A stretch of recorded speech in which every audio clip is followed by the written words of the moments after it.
Welcome to Postcards to the Universe with Melisa Caprio. Do you believe in magic? What if you were told that all you had to do was get a little creative and work a magic spell to bring anything you can imagine into your life? Here on Postcards to the Universe, we will share manifesting, tips, postcards, creativity, abundance, and prosperity. Here is your host, Melisa Caprio. Hey everybody, and welcome to Postcards to the Universe with Melisa, creating the life you crave. It's Wednesday, it's my favorite day. I love doing my show. I hope you guys are doing well. I got a new mic, so from what I understand, it sounds pretty good, so you guys let me know. It's a really nice mic, so hopefully it'll be nice and clear, and let me know what you guys think. I have a really cool guest today. She's author Susan Gold, and she's going to join me in just a few minutes, and we're going to be sharing her story from her book, Toxic Family, Transforming Childhood Trauma into Adult Freedom. And it's about her journey, and I think everybody pretty much can relate to some kind of toxicity, right, from our childhood that happened somewhere, whether it's from family, friends, school, bullies, who knows. We've all experienced it to some degree, so I'm excited to talk to her in just a couple minutes about that. To my regulars, thanks so much, guys, for joining me each week. I see that, I get downloads from each week. I get a little thing that tells me the downloads I get for people who are listening to the podcast, and it makes me very happy. And I get emails from people who tell me that they really enjoy my show. So I really appreciate that, and I appreciate you coming back. And if you are new to my show, welcome. Thank you so much for being here, and I hope you do keep coming back. And you can also listen to the show at any time on the replays. We always put up the replay after the show goes live because we're live. We record live. But a little bit about me. I am an author. I'm a photographer. I'm an artist, and I have a book, and it's called Postcards to the Universe, Harness the Universe's Power and Manifest Your Dreams. And the way that I laid out the book is there are 30 manifesting stories in the book, along with the photos that I took of the contributors manifesting postcards. And I call them manifesting postcards because they're sort of like a little mini vision board. People create them, they write, and they put down in any way they want what it is they want to bring into their life, and they send it to me. And when their manifestation became the reality, they shared with me their stories, and that's what I included in the book. And so it was really fun putting it together. And I also, I had a whole, I put a bunch of writing exercises in a whole toolbox full of stuff about how to manifest in the main areas that we always could use more abundance, and that's love and money and health and career. So a lot of times people don't know exactly what it is they want, but they just know they want to be happier, they want to have more money, but they're not quite sure what they want to do with it. So that's what helps us get real clear on what it is we want. So that's how I broke down the book.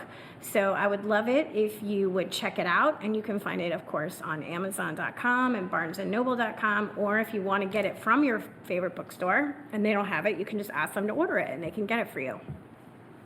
Each week I ask people to send me a manifesting postcard, and a manifesting postcard is really powerful. And if you want to know how to do it, you can find out how to do it on my website, postcardstotheuniverse.com. And there's an address on there about where to send it.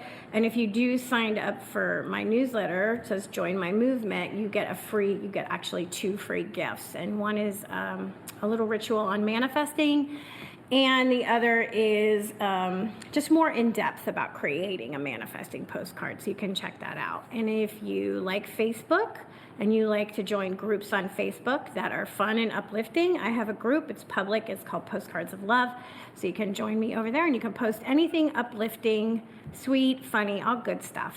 I've been sharing the last few weeks because I recently started doing a workshop, and it's called Manifesting Through Gratitude, a Visual Journey. And it's really cool because as far as my own personal experience, I have found that gratitude, being more grateful for what we already have, is like the fastest way to bring in more of the things that we want. So the workshop is going to be going on a continuous basis. So it's a 5-week workshop. It's Thursday evenings, 6 to 8. And then once one ends, we're going to be starting over for a new one with a new group of people who want to join. So you can join me, and I would love it. It's 2 hours on Thursday evenings. It's going to be from the comfort of your home, so you don't have to go anywhere. And I'm breaking it down into different sections. So each week we're going to cover a different area of our life to be grateful for. So week 1 focuses on worthiness and self-love, because we have to build on that. We have to feel worthy of those things that we are asking for. Week 2 will cover our health and wellness, because when we don't feel good and our health isn't well, it's really, really hard to do and accomplish the other things we want. Week 3 looks at our money story and our financial abundance. Week 4, we go into our personal relationships, which is family, friends, and of course, romance. And then the final week is going to be dedicated to a personal check-in, sharing experiences and what comes up for us, and an open Q&A. But at the end of each 2-hour workshop, we're going to have questions and answer part. And what makes my workshop a little bit different than maybe some of the ones that you guys have seen is we're going to be doing, of course, the writing exercises for clarity, but I'm asking people to use their camera phones, because as a photographer, that's my wheelhouse, right? And how we can use photo prompts to help us shift our thinking and start living in gratitude by using our camera to find those things in our environment that we already have. It's going to be like a beautiful visual gratitude journal by the end of the course. So it's so much fun. I'm so excited about it. And I'm going to have all my students make a manifesting postcard in each area that we're working on at the end of each week. And so you're going to come away after, 5 weeks feeling so much more joyful in your life. I mean, just because we take for granted a lot, and I'm guilty of it too, about the things we already have, right? So this is just a course that makes us focus on what we already have to shift our energy from lack into abundance. And once we're in abundance, baby, then everything we want starts coming to us in the most craziest, unbelievable ways that you could even imagine. So check it out. So you can find it on my website under workshops, but also if you go to find, F-I-N-D, uniquely, uniquelyu.com/Melisa Caprio. You can get all the information about the workshop. So please, if you have any questions, just email me. I'm an open book. Share whatever you guys need to know.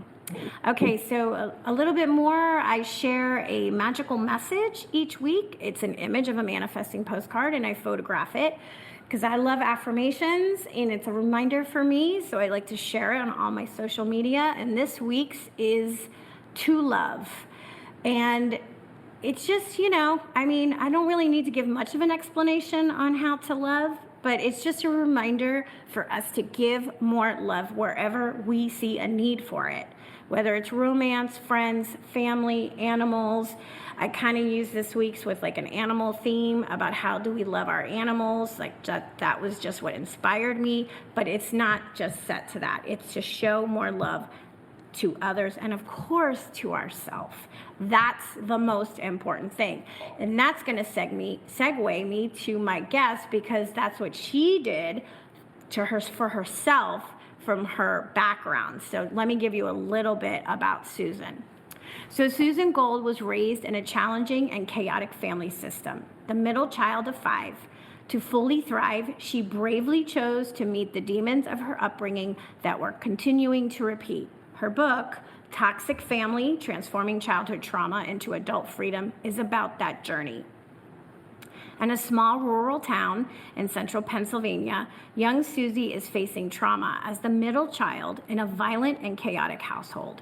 Her brilliant alcoholic astrophysicist father and equally ingenious mentally ill homemaking mother have collided in dysfunction, creating 5 children in short succession with covert and overt abuse running rampant. A riveting and intense chronicle of a childhood filled with harsh initiations, all led to a masterful and thought-provoking transformation. The ebullient belief and determination of a young girl with a vision who would not bend to self-destruct, but rather would convert her experience to triumph are told masterfully in this stunning work. Susan leaves us with support and practical tools she uses today to move forward, centered around each section's theme: breathwork, journaling, meditation, movement, all combined in a creative healing process. She is leading retreats, webinars, workshops, and private sessions to help others drop outdated storylines and programming in exchange for living from the heart in authentic freedom as adults. So if you want to find out more about Susan, you can go to her website, susangold.us. Welcome, Susan. Thanks so much for being here today. Melisa, I'm thrilled to be here. And oh my gosh, you are leading us with such heart and such creativity. Your website is beautiful. Your manifesting postcards are amazing. And the book idea is genius. I'm going to go hit click and put it in my cart. Yeah. Oh, thank you. Yeah, it was really great to put it together. You know, it was, I mean, you know, when we're going to talk about your book, now your book is a very, very personal memoir of some very painful experiences that you went through, like mine. I mean, I, you know, pain got me to where I needed to go, but mine was more fun putting together and light, you know? So I can't even imagine what that must have been. Having the courage to write your story. You want to share a little bit with us about your story and what made you feel like you wanted to share it with people? Well, in 2007, I was told by an Irish seer that I had a book to write, and I promptly shoved that idea under the closest carpet. And then in 2019, I had back-to-back intuitives tell me I had a book to write. The last one telling me I had 3 books to write. Wow. And I thought, okay, I better get busy before it's a freaking library. So I was encouraged to write my own personal and professional experience. I was told it was unique. And I said, how is this unique? It's sort of like everyone's. But I got to it. And yeah, no, my story isn't like everyone's, thank goodness. And Toxic Family is not my title. It's my publisher's title, but my title was Transforming Childhood Trauma into Adult Freedom, because that's what it is to me. I've done so much work over decades, and have really found healing.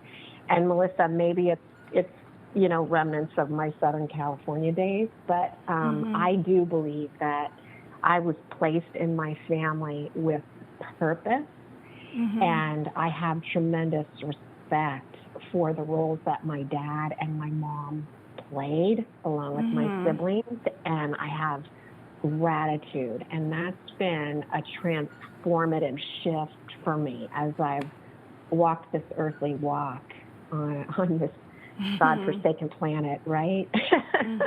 Well, it's not surprising that they would pick Toxic Family because, like, just from having experience working with a publisher, they want people to pick up your book, right? That's the main goal, is to grab your book, just to pick it up and then read what it's about. So I can understand that. But yeah, it is about your transforming the toxicity that you experienced into healing and what you can share with others, because a lot of people have been through some really terrible things and they don't know what to do with all of that pain. And so when you read somebody else's story, it makes you think, well, God, look at what she went through. Look at what she's doing. I can do it too, you know? And that's why I feel I'm here. I mean, I had an amazing and glittering career working with, you know, household names and as a producer for television and film. But honestly, I'm here to create conversation around a taboo topic and to clear, you know, toxic family bloodlines and ancestry. And there's no shame in this, to help us drop that shame and to really get to a place of beauty and freedom. So you said you made a comment. You said that you believe, and I'm believing that more and more the older I get and the more I learn is that, and a lot of people like boo-hoo this, but that we make our choices before we incarnate about the experiences we're going to have, because there's something our soul needs to learn. So we're kind of clear in what we're signing up for. Is that what you mean by that? Like, because I've heard that thought from others, and I'm starting to wonder, that maybe that is possible, for our own soul's evolution. Yeah, I mean, you talk about and have created a movement around manifestation, which is so exquisite, and I firmly believe that I tap this all out. I mean, free will does exist, but it's honestly, Melisa, the only way that I can really make sense of it all and really feel the peace in it. And I have created huge opportunity for soul evolution during this walk. And what I'm really grateful for is that I had the strength, I had the support team around me, on this earth and on the other side to encourage me and to help me walk through, all that I have with love in my heart, the best that I could and to the best of my ability. And just the fact that I'm able to put it down in black and white and share it with others. I mean, there have been many podcast hosts that have, interviewed me saying, why would you write a book like this? Or how could you expose this truth about your own experience? And honestly, this is the reason that I'm here, to open this dialogue. Yeah. Well, you want to share a little bit from your book about what it was like in your household as a kid, so people listening can kind of understand, what we're talking about? I was the middle of 5 children, and my dad is a genius astrophysicist who also had an issue with alcohol and sexual addiction and narcissism. And my mother had 5 children in very short succession. I think she was 30 by the time she had all of us. And she was relegated to being a caretaker and really self-soothe through food. And it took me until my 20s, Melisa, to realize that diet pills that were prescribed back then were speed. So I was being raised by an alcoholic and a speed freak, and I also believe she had mental illness because she could be incredibly loving and just so gentle, and then switch on a dime, and I was being beaten almost to the point of losing consciousness, and I didn't know why. So it was quite chaotic in my home. Abuse was slathered over every crevice, every type of abuse imaginable. And then it was denied and glossed over. We looked so good from the outside in. Sure. I mean, somehow my high school friends have gotten wind of this, I guess, through social media. Those that have gotten the book are stunned with my story. My college boyfriend is like, I never knew, he never let on. And honestly, to me, I knew that I was in a chaotic home. I wished myself away. I did leave the morning after I graduated high school at 17.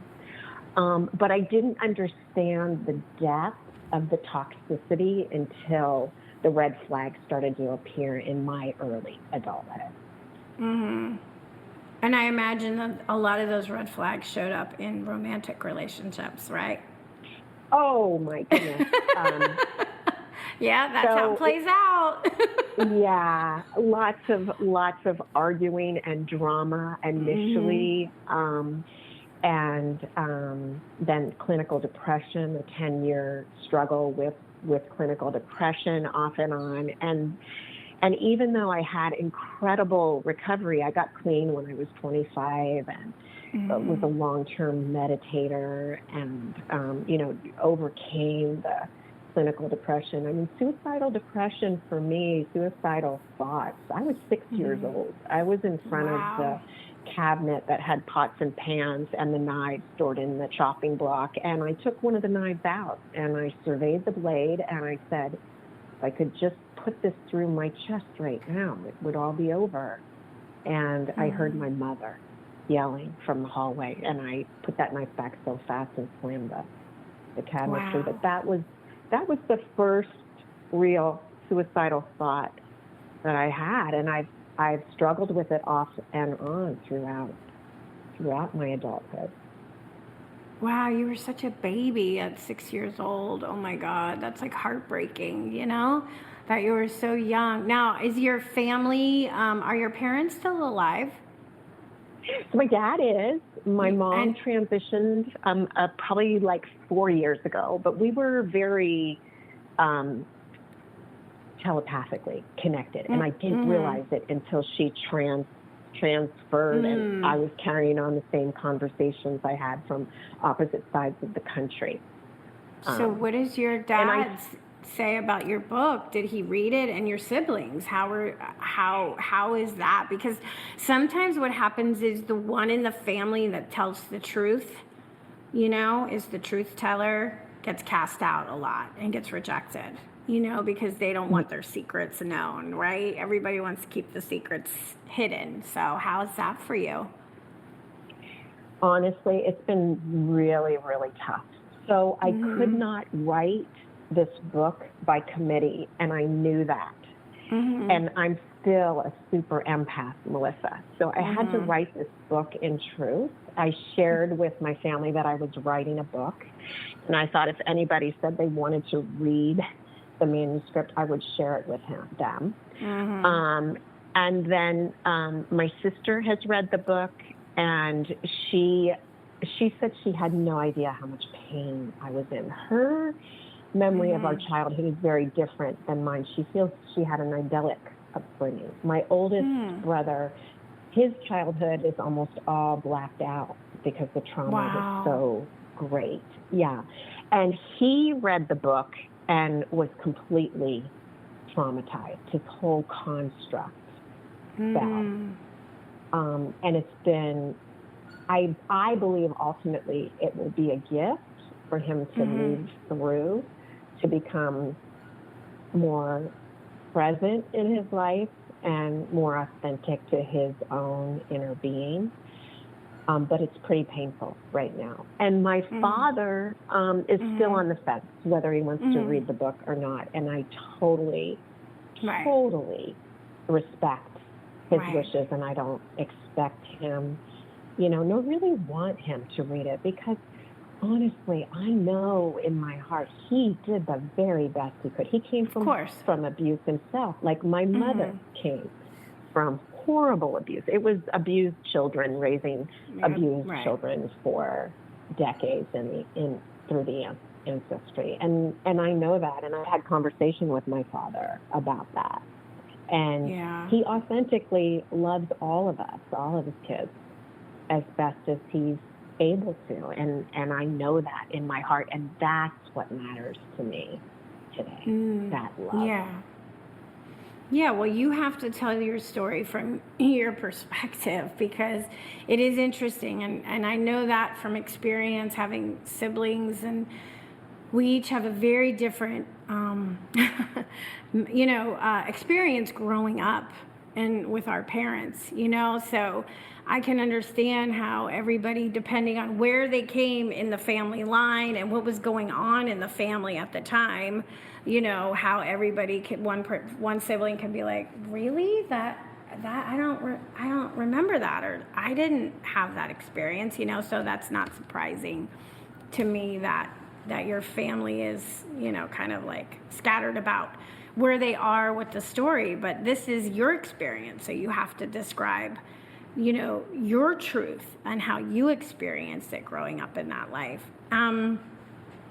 So you go through this, you have all the trauma, you're grown up, you're seeing the red flags. Like, what was the moment that you said, I need to heal this? Like, where was the spark to creating the transformation from the trauma? Well, I used to watch Barbara Walters on my beanbag chair in my basement on my belly when I was 10 growing up, and I just wanted to get to New York City as soon as possible. I did. I was 19, living in Greenwich Village on my own, doing an internship, and I went there after college, and I worked at a large global talent agency and wasn't making enough money to pay the bills, so I took on a side job as an exercise trainer, a personal trainer, and Barbara Walters became one of my clients. So that's manifestation. That's you watching her, and that's it. That's an example of it right there. You put the thought, you put the feeling out there, and she was somehow attracted, and you guys met. That's it right there. So at 7 a.m., I rang her doorbell one morning, and she said, Susan, get in here. What's going on? She was a great interviewer for a reason, and she got it out of me very quickly. I'd been sexually harassed by my boss in the workplace the day before.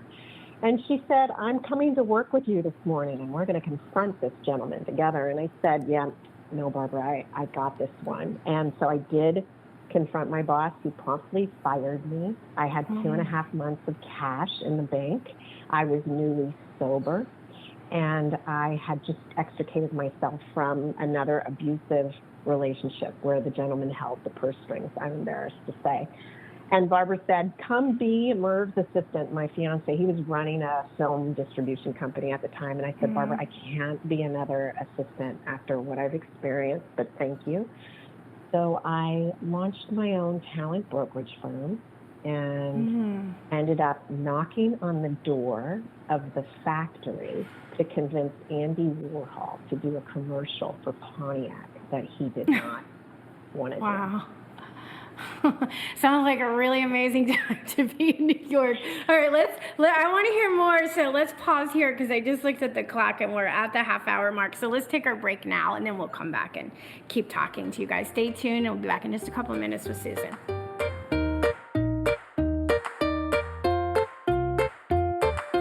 Conscious media for conscious minds. OMTimes. Host your show on IOM-FM, the radio network of OMTimes Media, one of the more recognized brand names in the conscious community, and is backed by the extensive marketing reach of OMTimes. Hosting a show on IOM-FM immediately connects you with our extensive dedicated community. Everyone has a story. I have a story. You have a story. We all have a story. As I see it, you have 3 choices. Allow your story to define you, use it to excuse you, or utilize it as a method to empower you. It's your life. You have the power. You choose. Rewrite your story on finduniquelyyou.com. Imagine yourself being transported to India, to the banks of the Ganga and an ashram in Rishikesh. Visualize that you are welcome to satsang with an American sannyasi who shares the wisdom of her guru. Your visualization has manifested. Join Sattvi Bhagawati Saraswati for inspiration and transformation every Thursday at 11 a.m. Eastern on OMTimes Radio. Ascending Hearts is no ordinary dating site, but a spiritual dating site with a purpose, to link you with your soulmate. We engineer the serendipity so you can trust that you will attune with someone that has the same matching vibration as you. Ascending Hearts, the conscious dating site for the spiritually aware. Try Ascending Hearts for free, ascendinghearts.com.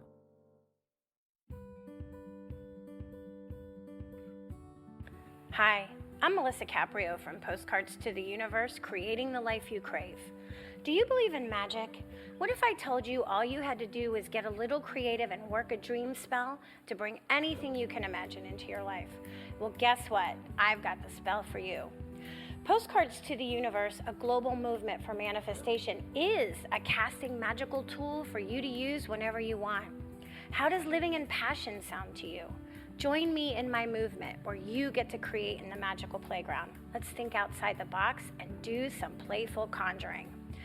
By casting out our desires with a manifesting postcard, we explore our hearts and allow the alchemy of our dreams to appear. And don't forget to tune in each week here on OMTimes Radio with my show, Postcards to the Universe, Creating the Life You Crave at 4 p.m. Eastern Time. I share tips on creativity, abundance, and prosperity, and you will be introduced to the coolest guests, trailblazers, mystics, and creatives who enrich our lives.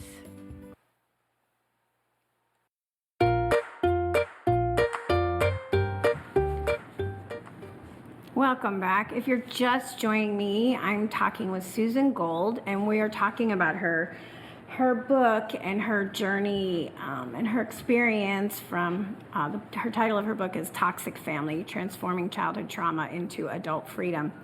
So Susan, we left off before the break that you were in New York, and it's really, how old were you when you met Barbara Walters? You were only like 19 or 20? Yeah, I was young. I was the fact that you said no, I can't believe you would say that. That says something about the person that you are at that young of an age. For somebody as established as Barbara Walters to say, sorry, I can't be your assistant. I need to create my own thing. Like, that's not something you usually hear about from somebody so young, that you had, I guess you had this inner knowing or this inner calling that was like leading you somewhere. You kind of just knew it.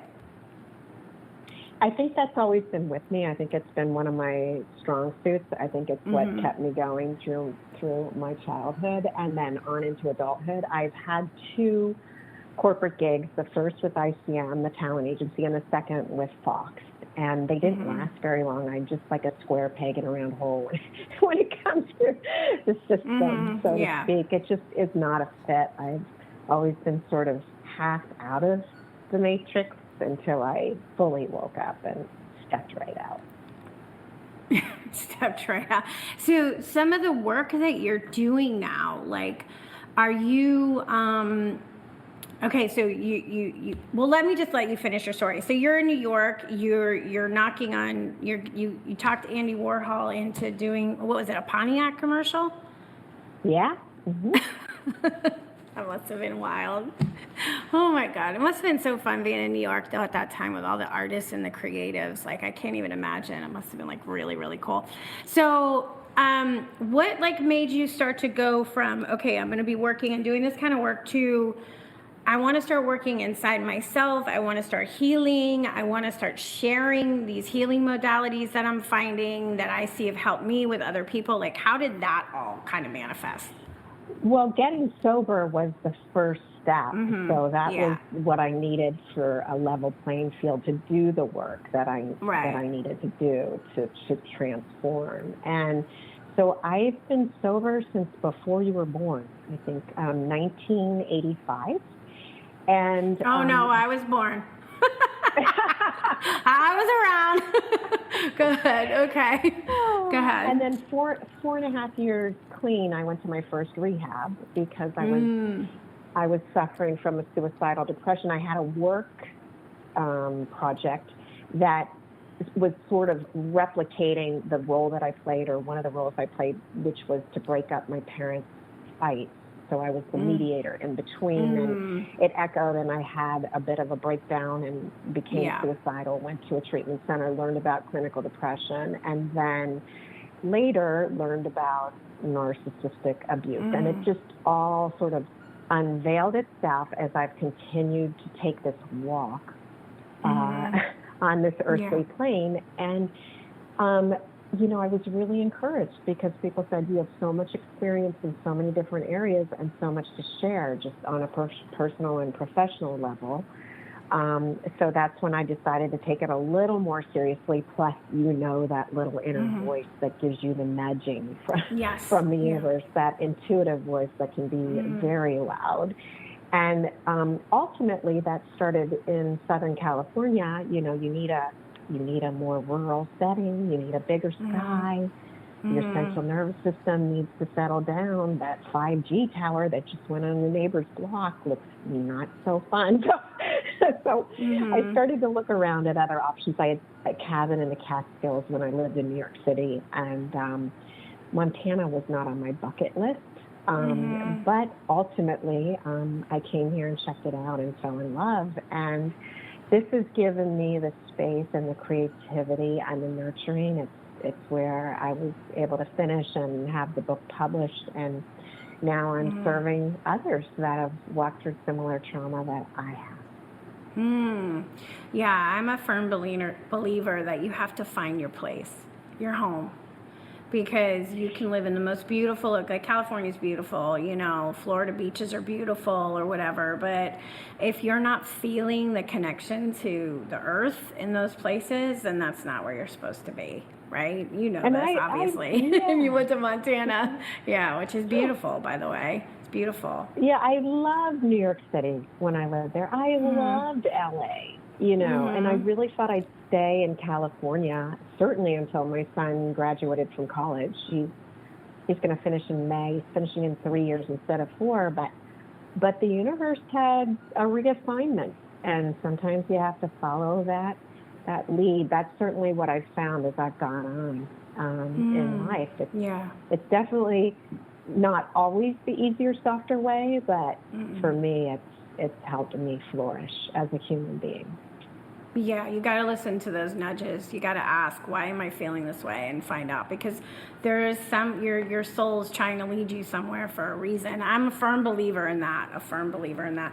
So I wanted to ask you, because you've suffered from clinical depression, and I've heard people make comments about, I've never had clinical depression. I've had situational depression, you know, where something traumatic has happened and it was the depression followed that. But then as soon as I processed the grief, the depression lifted. So, but a lot of people don't understand clinical depression. You know, they may see somebody, they think, oh my God, you know, especially when you hear somebody who actually has taken their own life. And you're thinking and you'll hear people say, well, that's so selfish. How could they do that to their family? And like, how, you know, like people don't really understand it. And you would never say those words to somebody who you could see was physically, say, suffering from cancer and who was really sick. You would never say something to them like the way that people talk about people who suffer clinical depression, because you can't see it, you know, visually. So what would you say to everybody who's listening, you know, about clinical depression, and to somebody who may be listening who's struggling? Well, hold on for the miracle is all I want to say. And there's nothing worse than that solid, flat, gray feeling. And for me, I just wanted to have some kind of connection with sensation. And because it was so flat. And ultimately, hold on to the miracle, because if you take yourself out, you're probably going to take the wrong person out. And then, oh my goodness, what if you have to just come back and repeat the whole dang thing over again? So it's probably a lot better just to walk through it. But for me, you know, getting help was essential, which I did. And then I could see the signs. So I didn't have to slip as low into the depression.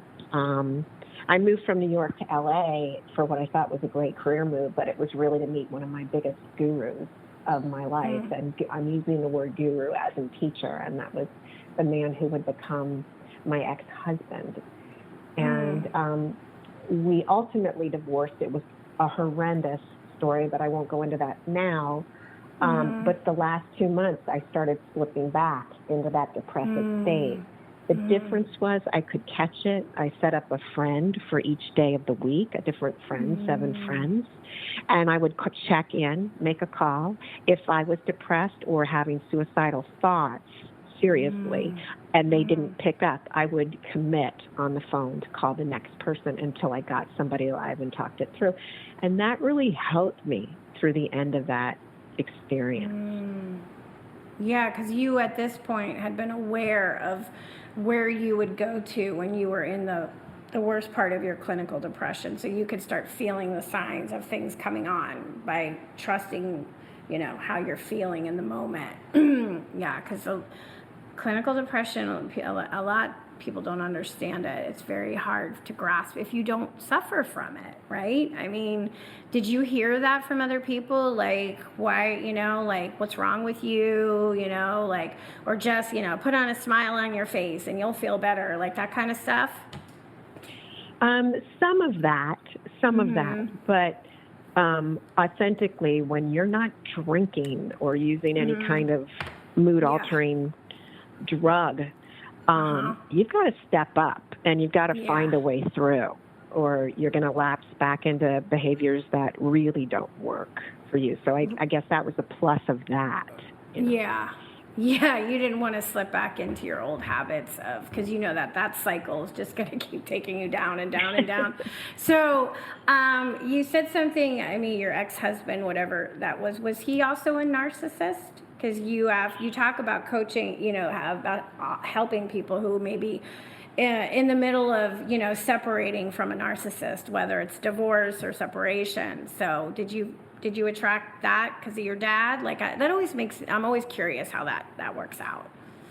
Well, my dad told me that, my tastes were really rich and I was going to have a hard time finding anybody that would want me. So that stuck in my being, and what I ended up doing. And that became your story, that because you adopted, you took on that story, right? Okay. Yeah, and I would carry more weight than was reasonable in a relationship. And yes, I do believe that my ex-husband may be suffering from narcissism. And I tried to make him accountable, which you just don't do through a postnuptial agreement. We got to the last point and I thought our marriage was going to be saved, even though I knew it was well past the expiration date. And that's when his eyes went into those slits and he folded his arms and he said, I'm hiring an attorney and I'm filing for divorce. And that intuitive voice came to me. This is the universe doing for you what you cannot do for yourself. And it was a year of excruciating pain. He took up residence in the master. I, by choice, went to a partial conversion in our garage in a home I bought and paid for our family. Wow. And that is the billboard it took for me to wake up to what I was allowing, because that was a metaphor for the relationship. And what I found worked for me was no contact. So even though we were in the same domicile, I held no eye contact and no verbal contact for a year.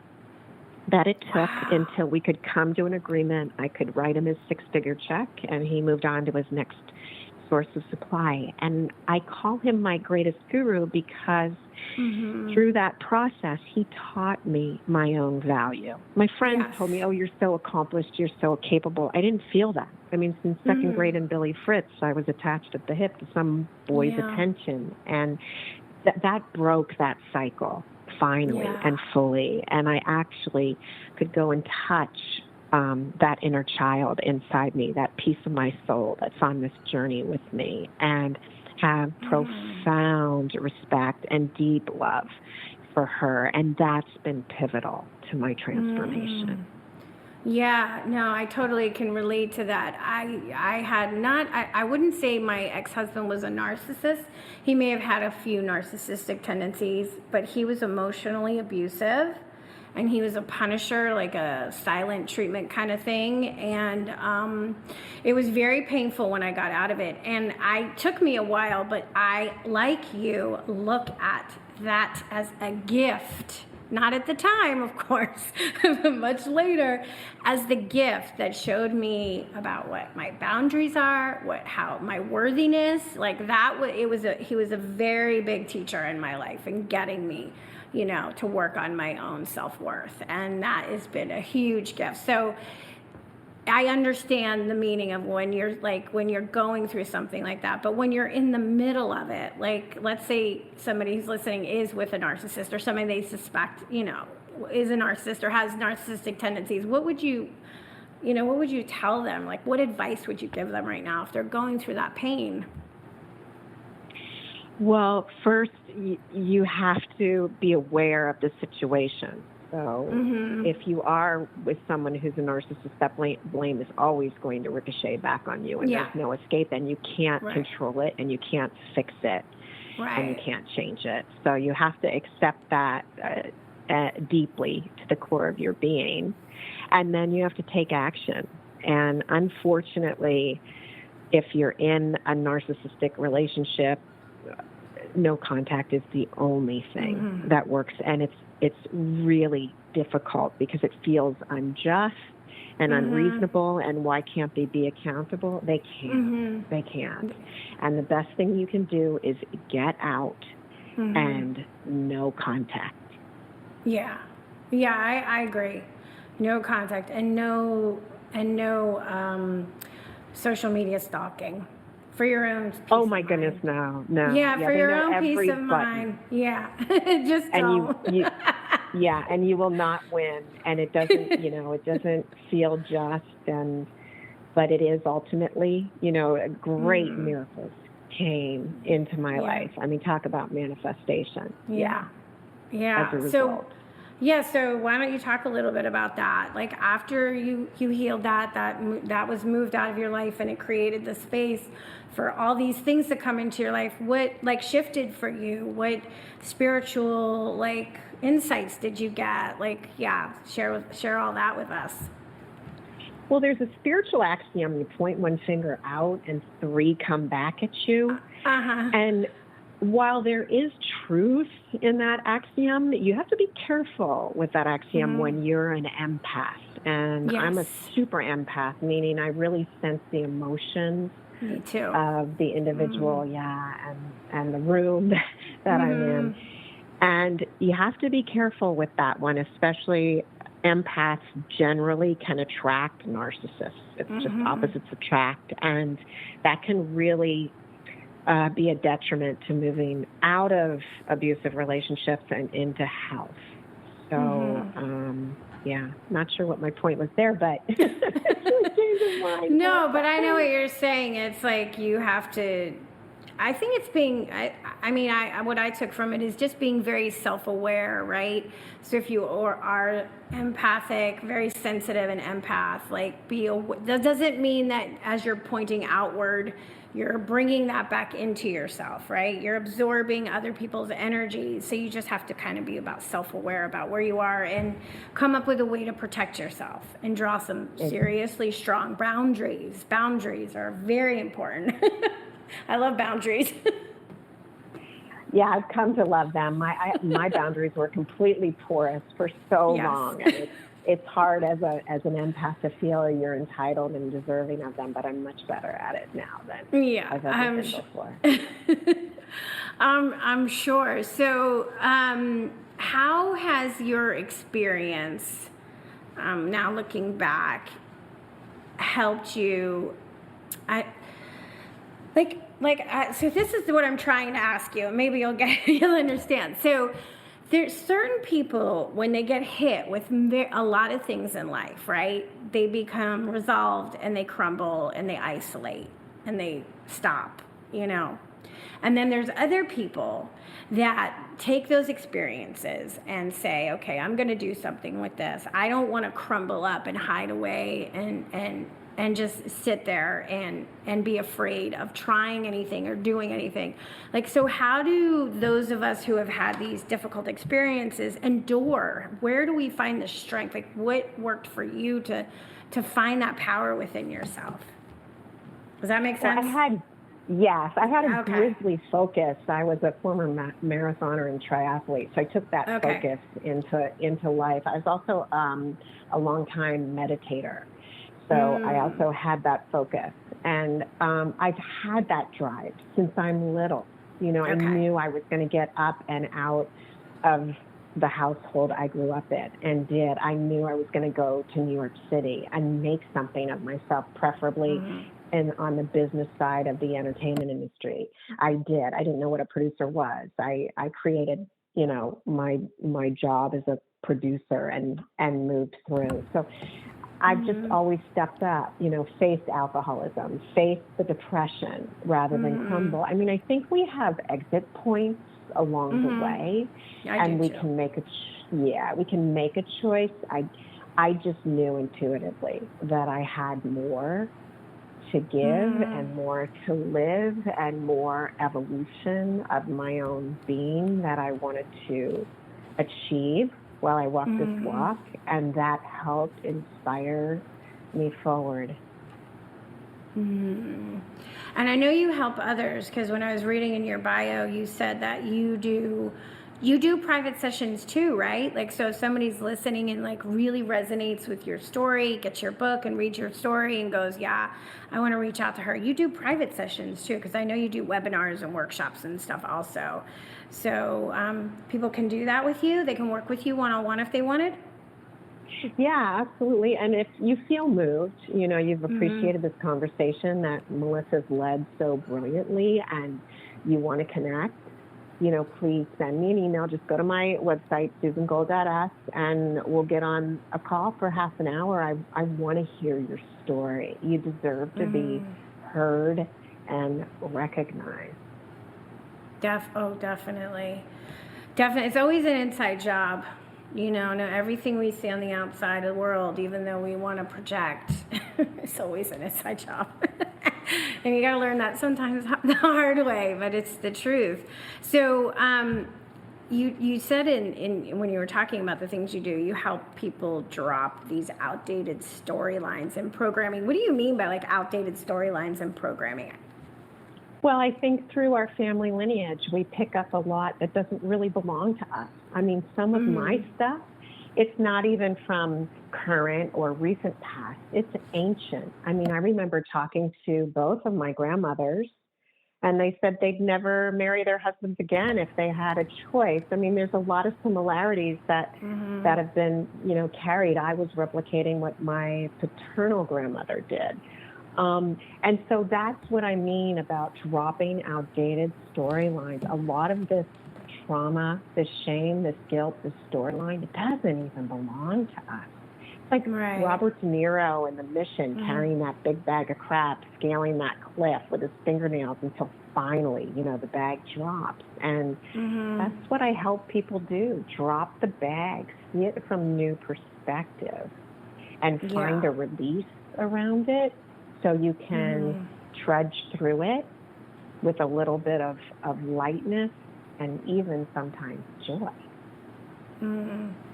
Yeah, I mean, I think a lot of people don't even realize the story that they're carrying, right? We don't even realize it's like a subconscious programming that we've adopted since childhood, that if you're asking, like, why does this keep happening to me? Why can I never, I talk a lot about it in my book, and I've talked about it before, especially around money, right? What's your money story? What is it? Is your money story that it's always hard work? I'm never going to have enough. Where did that story come from? So it's like finding where our stories come from is the first step, and then learning how to drop them and shift them into a different story, a story that we want, right? We want our story to work for us. You're so right, Melissa. Yeah, right? Like, I don't want the story of, I'll never have enough money running the show. I want the story of financial abundance is always offered to me. There's always enough. There's always enough, because that's the story that I would rather have. So I imagine it feels the same when you're talking about, I'm not good enough to have the relationship I want, or I don't deserve to have, the person or the career or the relationships kind of thing, right? Yeah, and it's time to step out of that programming. Like you said, there's a whole nother zip code that you can go to that you don't even realize is right.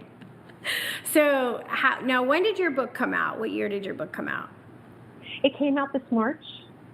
Oh, it came out. So it just came out. Oh my God. Okay. So that must have been very exciting for you, right? Now, are you doing a follow-up? Because you said you have 3 books that you have 2 more books that you want to write, or you're just floating those ideas around? Yeah, the universe isn't going to let me off the hook, because that's a question that comes up often now, and I've even had topics suggested based on conversations. But Yeah, I'm kind of toying with ideas now, and writing a book for me, it's a task. It's work, but we'll see what comes of it. I'm sure there's something that I'm going to dive into with fun in my heart and excitement. Yeah. Oh, it's work, all right. Let me tell you, a lot of work. People don't realize it. You don't realize it until you actually sit down and do it, and then you got to do the edits, and then the edits, and then the edits, and then the edits. Right. Is there anything that I didn't get to talk about, or you wanted to share with everybody that we didn't cover before we wrap up? Because we only have I think even less than a minute left. Well, I just want to thank you. I want to thank you for all the content you're producing, all the creativity you're delivering to the world, for the creation of the movement and your outreach to your community. Brava, Melisa. Oh, thank you. That is very, very kind of you to say. And also back at you for all the help that you're helping with people who have similar experiences and need somebody to go to just guide them. There's so many people that need help, right? And I appreciate you, Susan, doing that. Thank you so much for being my guest. Guys, check out Susan Gold and go to her website, and also go check out my Manifesting Through Gratitude at finduniquelyyou.com course that I'm doing, the workshop. It's going to be a lot of fun. All right, guys, thanks for listening to Postcards to the Universe with Melisa, creating the life you crave, and I'm wishing everyone a wonderful week filled with joy, abundance, and love. Peace.